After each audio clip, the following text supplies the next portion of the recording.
નમસ્કાર શ્રોતા મિત્રો.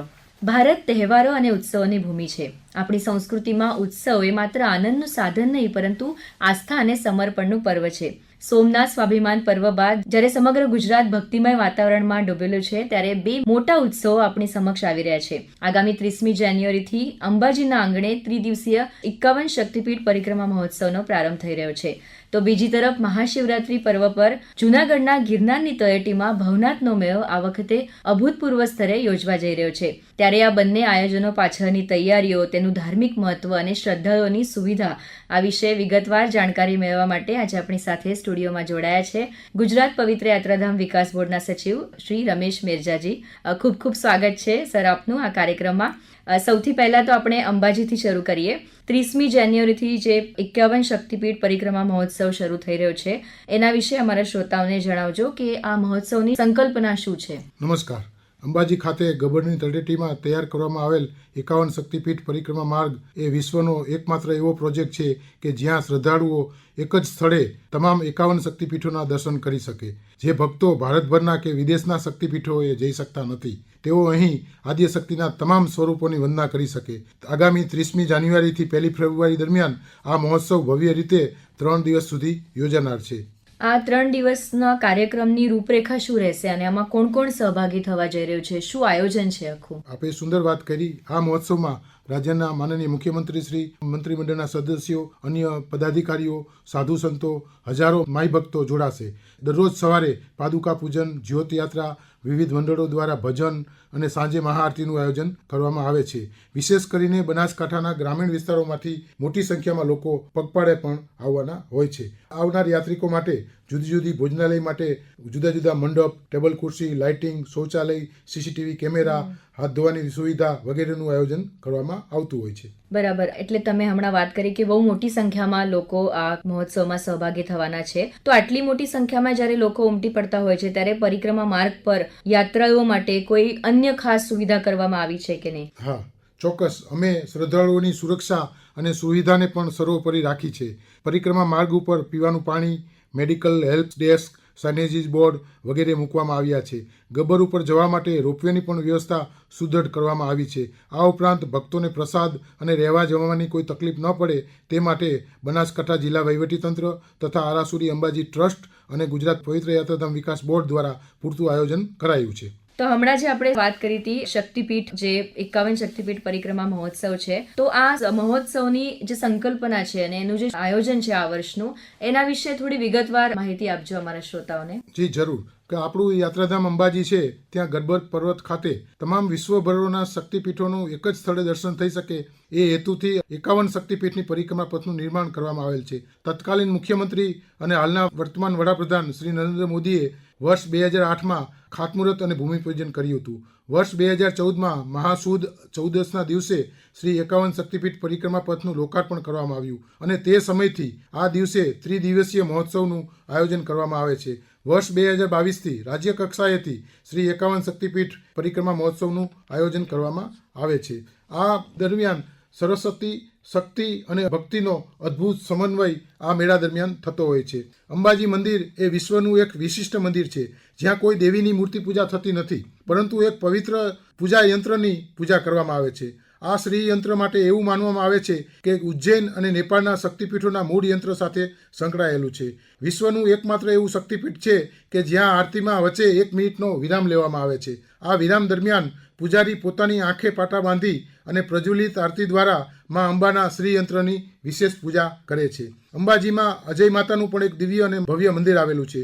દેવી ભાગવતમાં અપરાજિતા દેવીનું મહાત્મ્ય વિગતવાર જોવા મળે છે. શ્રીદેવીનું સ્વરૂપ અંબાજીમાં અજય માતા તરીકે પૂજાય છે. અંબાજી મંદિરનું પૌરાણિક મહત્વ પણ ઘણું છે. કહેવાય છે કે ભગવાન શ્રી કૃષ્ણના મુંડન સંસ્કાર પણ અહીં થયા હતા, જ્યારે ભગવાન શ્રી રામ પણ શક્તિની ઉપાસના માટે અહીં આવ્યા હતા. શ્રી આરાસુરી અંબાજી માતા દેવસ્થાન ટ્રસ્ટ, રાજ્ય સરકાર અને જિલ્લા વહીવટી તંત્ર બનાસકાંઠાના સહયોગથી યાત્રાળુઓ અને સ્થાનિકો માટે ઉત્તમ સગવડો સુનિશ્ચિત કરવામાં આવે છે કે આ ભવ્ય મેળો યોજાઈ શકે. અંબાજી મંદિરનું શિખર એક લોકભાગીદારી થઈ સુવર્ણ મંદિર બન્યું છે, જે અંબાજીને સુવર્ણ શક્તિપીઠ તરીકેની એ નવી ઓળખ આપે છે. માઈ ભક્તોની શ્રદ્ધાનું કેન્દ્ર એટલે ગબ્બર ધામ. ગબ્બર પર્વત ઉપર માતાજીનો ગોખ આવેલો છે, જ્યાં અખંડ જ્યોત વર્ષોથી પ્રજ્વલિત થાય છે. કહેવાય છે કે માતાજીના પગની એડીઓ અને રથના પૈડાના નિશાન આજે પણ ગબ્બર પર્વતની ટોચે હાજર છે. તો શ્રી 51 શક્તિપીઠનો આ મેળો આ સૌને ઉજાગર કરે છે. ભારત દેશ છે એ મંદિરોનો દેશ તરીકે ઓળખવામાં આવે છે. ઉત્તરે બદ્રી કેદારનાથનું મંદિર છે, પૂર્વમાં જગન્નાથપુરી છે, દક્ષિણે રામેશ્વર છે, પશ્ચિમે દ્વારકા, સોમનાથ અને અંબાજી જેવા તીર્થો આવેલા છે. ગુજરાતમાં અનેક દેવદેવતીઓના સ્થાનકો આવેલા છે. આપણે સૌ આરાધ્ય દેવી દેવતાની પૂજના અને અર્ચના કરતા હોઈએ છીએ. આપણા યાત્રાધામોમાં પણ એક અનોખી ઉર્જા રહેલી છે, જે યાત્રાળુઓને માનસિક તણાવમાંથી મુક્ત કરી અને નવી શક્તિ આપે છે. ગુજરાતની પર્વતીય ધરતી પર અંબાજી, ડાકોર, પાવાગઢ, ગિરનાર, પાલિતાણા, સોમનાથ, દ્વારકા અને શામળાજી જેવા મોટા યાત્રાધામો અને નાના મોટા અનેક યાત્રાધામો આવેલા છે, જે દરેકની શ્રદ્ધાનું કેન્દ્ર બન્યા છે. બરાબર. આપણે આ 3 દિવસની જે વાત કરીએ છીએ તો આ 3 દિવસની અંદર શું શું કાર્યક્રમો યોજાવાના છે અને કેવી રીતે ભક્તો એનો લાભ લઈ શકશે? ને આપણે સુંદર વાત કરી કે આ 3 દિવસના કાર્યક્રમ દરમિયાન આપણે પાલખી યાત્રા, ઘંટી યાત્રા, ધ્વજ યાત્રા, આવી પાદુકા યાત્રા, ઝામર યાત્રા, મસાલ યાત્રા, જ્યોત યાત્રા અને ત્રિશુલ યાત્રાના કાર્યક્રમો યોજાનાર હોય છે. આ ઉપરાંત શક્તિ યજ્ઞ, ભજન સત્સંગ, સાંસ્કૃતિક કાર્યક્રમો રાખવામાં આવતા હોય છે. એ ઉપરાંત ગબ્બર ઉપર લાઇટ એન્ડ સાઉન્ડ શો અને વિશેષ આરતીની સગવડ પણ કરવામાં આવતી હોય છે. આપે જે કીધું કે ઘણા બધા લોકો પગપાળા આવતા હોય છે, તો ટ્રાફિક વ્યવસ્થાપનનો મુદ્દો ઘણી વખત બહુ એક મહત્વપૂર્ણ મુદ્દો હોય છે. તો આ પગપાળા યાત્રિકોની સલામતી કે સુરક્ષા એને ધ્યાનમાં લઈને કોઈ ખાસ આયોજન કરવામાં આવ્યું છે, જે અગાઉના અનુભવો પ્રમાણે કે ભાઈ જે અગાઉ જે થયેલી ભૂલો છે એને કેવી રીતે આ વખતે સુધારવામાં આવશે, જેથી વધારે સારી રીતે આયોજન થાય? નહીં, આપણે સુંદર વાત કરી. આ માટે પણ પાર્કિંગની વ્યવસ્થા અને સુચારુ રીતે ટ્રાફિકની વ્યવસ્થા કરવા માટે પણ પોલીસ તંત્ર ખડે હોય છે. લોકોને નિઃશુલ્ક ભોજન વ્યવસ્થા મળી શકે, અલગ અલગ જગ્યાએ પાર્કિંગના સ્થળો મળી શકે, એ માટે આપણે ગામમાં ટ્રાફિકની પણ નિષેધનું યોજના કરવામાં આવી છે. એ માટે પાર્કિંગથી મિની બસ દ્વારા યાત્રા મિની બસથી ગબ્બર સુધી જઈ શકો એ માટે મિની બસ સેવાની પણ આપણે વ્યવસ્થા કરવામાં આવી છે. એ ઉપરાંત સ્ટેજ અને સાંસ્કૃતિક કાર્યક્રમોની વ્યવસ્થા કરવામાં આવી છે. દિવ્યાંગ અને અશક્ત લોકો અને સિનિયર સિટીઝનો હોય એ માટે પણ વિશેષ સુવિધા કેન્દ્રો બનાવવામાં આવ્યા છે, જેથી લોકો સરળતાથી દર્શન કરી શકે. હવે આપણે જુનાગઢ તરફ વળીએ. ભવનાથનો જે મેળો છે એ ગુજરાતની શાન છે અને ગુજરાતમાં યોજાતા મેળાઓમાંથી સૌથી મોટો જે મેળો કોઈ ગણાતો હોય તો એ ભવનાથનો મેળો છે. તો આ વખતે મહાશિવરાત્રિના મેળાનું જે મહત્વ છે એ વિશેષ અનેરું છે, ખાસ કરીને કારણ કે મેળો બહુ મોટા પાયે યોજાવાનો છે. તો શું આયોજન હશે અને આ વર્ષે શું કંઈક નવું જોવા મળશે આ મેળામાં? ના, આપણે સાચું કહ્યું તમે કે ભવનાથનો મેળો એટલે આમ જોઈએ તો એક મિની કુંભ. ગિરનારની ગોદમાં શિવ અને શક્તિનો જે સંગમ થાય છે તે અદ્ભુત છે. આ વખતે અમે ટેકનોલોજી અને પરંપરાનો સમન્વય કર્યો છે. મેળામાં આવતા લાખો શ્રદ્ધાળુઓ અને નાગા સાધુઓની રવેડી એટલે કે સરઘસ જોવા માટે વિશેષ વ્યવસ્થા કરી છે. શિવરાત્રિના દિવસે જ્યારે મૃગી કુંડમાં શાહી સ્નાન થાય છે ત્યારે વ્યવસ્થા જાળવવી એ એક મોટો પડકાર હોય છે, જેના માટે આ વર્ષે ડિજિટલ મોનિટરિંગ વધારવામાં આવ્યું છે. આ ઉપરાંત ભવ્ય રવેડી અને સાધુ સંતોની જે ઘંટનાદ થતો હોય છે એના માટેની પણ વ્યવસ્થા કરી છે. શિવરાત્રિની પૂજા અને રુદ્રાભિષેક થાય, મૃગી કુંડમાં શાહી સ્નાન થાય એ માટે વિશેષ સુવિધાઓનું આયોજન કરવામાં આવ્યું છે. આ મેળાનું શું ધાર્મિક મહત્વ છે? ખાસ કરીને સાધુ સંતોની આપણે વાત કરી તો શું આપણા ધાર્મિક રીતે જોવા જઈએ તો આ મેળો કેવી રીતે મહત્વપૂર્ણ છે? કહેવાય છે કે આ દિવસે ભગવાન ભવનાથ પોતે સ્વયં હાજર હોય છે. જૂનાગઢના અખાડાઓમાંથી જે નાગા સાધુઓ અને મહંતો નીકળે છે તેમની રવેડી એ આસ્થાનું સર્વોચ્ચ શિખર છે.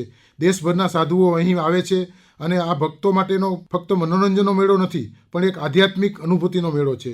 ભજન, ભોજન અને ભક્તિનો આ ત્રિવેણી સંગમ છે. બરાબર.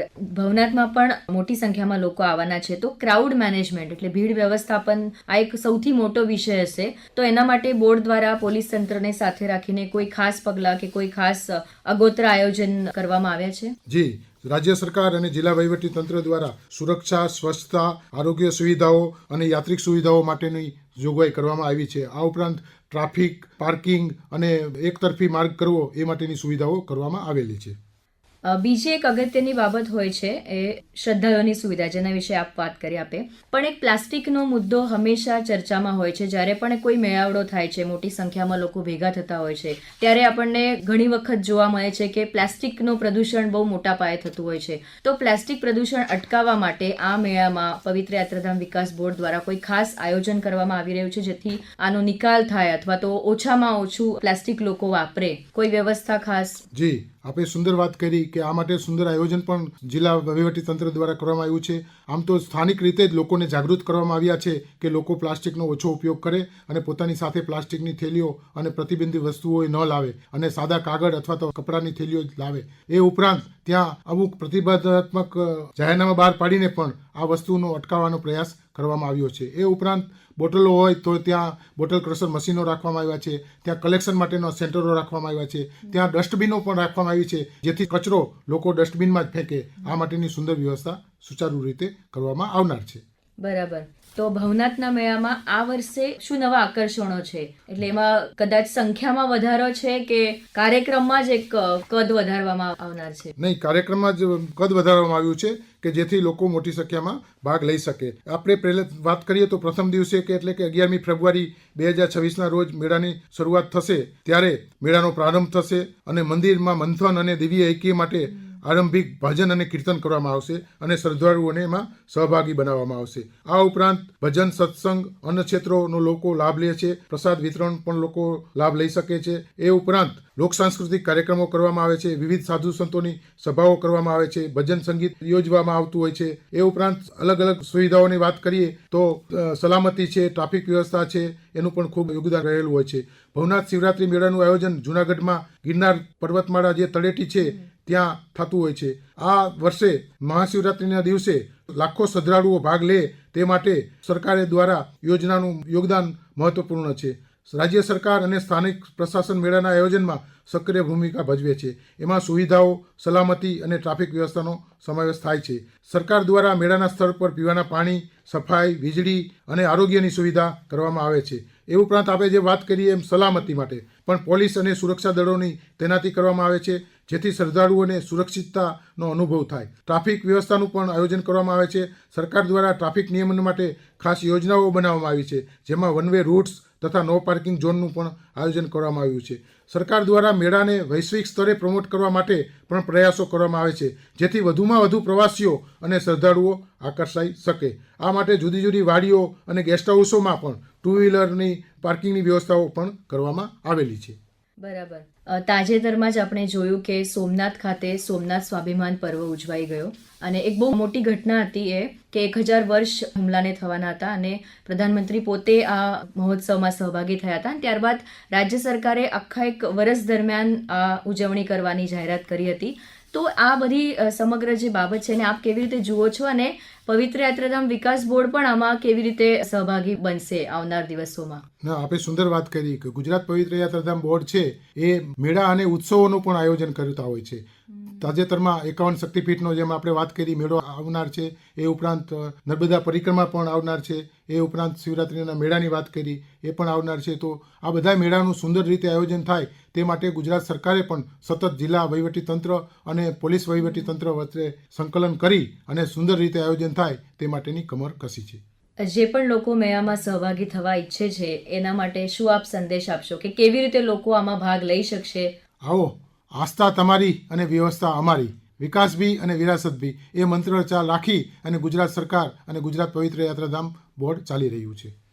ભવનાથ સિવાય પણ ગુજરાતમાં ઘણી બધી જગ્યાએ મેળાઓ થતા હોય છે મહાશિવરાત્રી પર્વ નિમિત્તે.